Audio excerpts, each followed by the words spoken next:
Bismillahir Rahmanir Rahim. Assalamu alaikum wa rahmatullah. Brothers and sisters, welcome to Sunday Brunch.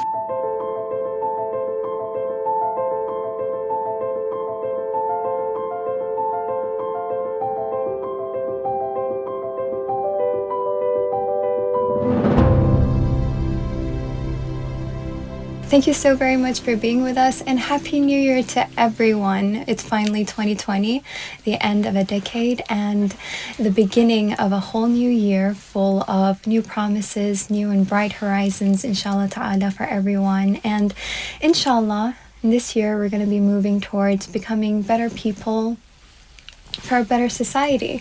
Assalamu alaikum wa rahmatullah, Sayyidina. Thank you so very much for being with us. It's my pleasure to be here. So 2020, finally, and Happy New Year to you. Thank you. Happy New Year to you as well. So I think New Year is basically sort of like a milestone, the whole concept for people to have something to look forward to, right?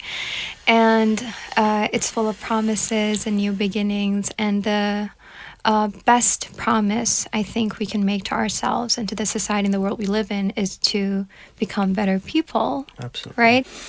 And it's really interesting. I was looking up, and there's like a statistics about the things people want to change about themselves the most. Mm-hmm. And like the first is like dieting and eating healthier, which is like in the 70s, and then it's eating less junk food, and then as we come down, it's like from the 60s to the 50s to the 30s, it's exercising, spending less, saving more, quitting smoking, and stuff like that. And you get like really, really down on the scale, and there's like being kind to your parents and spending quality time with your family and stuff like that. So I thought we'd talk about that.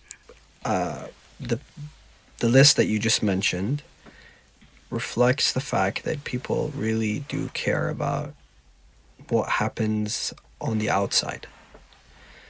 So obviously people know that, you know, it's not the most attractive thing to smell like cigarettes, you know? So people want to quit smoking, or obviously because of the fact that it kills them gradually. It does. They want to be healthier and, people. It destroys their health. But then, like you said, when you move down the list of, you know, less than 15% of people then want to be more charitable this year. And then even less than that would be taking care of your parents, and even less than that is spending time with family. And I think that, you know, those percentages should be switched around because I may be wrong, but when you spend time with your family, quality time that is, or you take care of your parents, you feel good. And once you do feel good, then you automatically will be at least mentally more healthy. And by quality time, I don't mean to be in close proximity with them. Okay, not necessarily sitting in the same room in front of the TV. It's really spending quality time with them, listening to them, caring for them, you know, taking care of them. One other thing that's in the list of New Year resolutions is being more charitable, giving more charity, but it's, like you said, very down in the list. And it's unfortunate because in this time of happiness, where people are happy and they're joyful, there are people who are very lonely. There are people who are suffering from depression and sadness and loneliness. And, you know, when you leave your house and you go out and you see everybody's happy, they're shopping and they're planning their travels, and basically you have no one. It's very, I mean, it's a dangerously depressing feeling that people can have.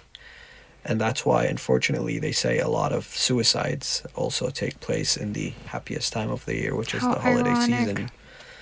You know, a lot of people today can't afford the basic things that make them happy. You know, a commute to their family, let's say, or they can't afford leaving work, or they basically have an ill person in their family they need to take care of, so they need to work harder. Or we have to be charitable with our time. You know, some people don't really need money, but they need our attention, company. You know, if you have a neighbor that's so old, nobody asks about them, you know, take them out for a lunch, a dinner, you know, be charitable. And it definitely makes you feel good about yourself. But for whatever the reason, I think we've all experienced resolutions that we've made with ourselves, and we failed at. So I was wondering if you could share with us a few steps, because like when you're in that holiday season, everything is so exciting. It's like the holy month of Ramadan, right? You're all spiritual, and then when you're out of it, you simmer down and everything's just normal. So what can we do to carry on with that spirit of change? I think success lies with continuity, once you continue to do that. So I've thought of a couple of steps that would help us get to our goal. And one, obviously, would be to start with a goal, with an end goal in Not mind. be so vague, right? So how long is it going to take for me to achieve whatever my plan is to achieve? So start with an end in mind. And continue to engage that throughout the process. Staying there. You see, there's a beautiful verse in the Holy Quran, وَأَنْ لَيْسَ لِلْإِنسَانِ إِلَّا مَا سَعَى وَأَنَّ سَعْيَهُ سَوْفَ يُرَى. And in this ayah, Allah uses the word insan. He doesn't say Muslims or mu'mins or anyone else. So he says, God the Almighty says, human beings, once they strive, they will see the end results. Let's begin with an end in mind. Reading. We don't, you start reading a book a week and then you drop reading altogether. No, let's say, I want to read 12 books this year, and then, I spend 2 hours reading every day. Right, so set a number, basically. Exactly. Okay. With an end in mind, with a goal, with a clear objective. One other very important thing is also staying with that achievement, The Quran says, فَإِذَا فَرَغْتَ فَانْصَبْ. Once you actually finish a goal, get to a goal, go to another one, or continue to exercise. So make it like a life process. Exactly. Right. Third, I would say, is prioritizing those goals that we have. Like we said, there's a list. In that list, there is being charitable, being kind to parents, spending time with your family, and then, let's say, buying a new car or a new pet. So how do you prioritize? Do you prioritize buying a pet first, or taking care of your ill parents, for example? You have $1,000. You can go buy a pet with that, or you can give it to, your cousin that's struggling to make car payments. But I think people usually want to prioritize with things that they see immediate change in. Thus the easier right. ones. So I think we need to spend a few more episodes talking about why it's so hard to set certain things that involve our emotions and our family as priorities. So now that I've got my priorities straight, inshallah ta'ala, for this year, what do I do so that it's like March and my list is just sitting there and collecting dust and I haven't gotten anything done? Let's avoid that. How do I do that? I think we can avoid that by surrounding ourselves with good people.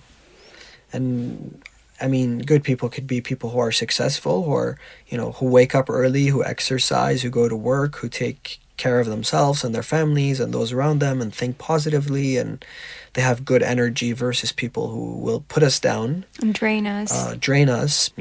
We have a lot of traditions that tell us who we should spend time with. And one of them is a person who's loyal, like, for example, a person who's generous, a person who's brave. Scholars, you learn from them, but you don't want to spend time with people who are like Meisner and it rubs off, or people who are cowards and it rubs off, or people who are lazy and it rubs off. Some of these are harder said than done, obviously, but inshallah ta'ala, as we move forward to bettering ourselves, with any great achievement requires a great amount of effort and time and, that constant attention. Thank you so much, Sayyidna, and thank you, brothers and sisters, for being with us. Join us again for another Sunday brunch, same time, same place. Until then, wassalamu alaikum wa rahmatullah.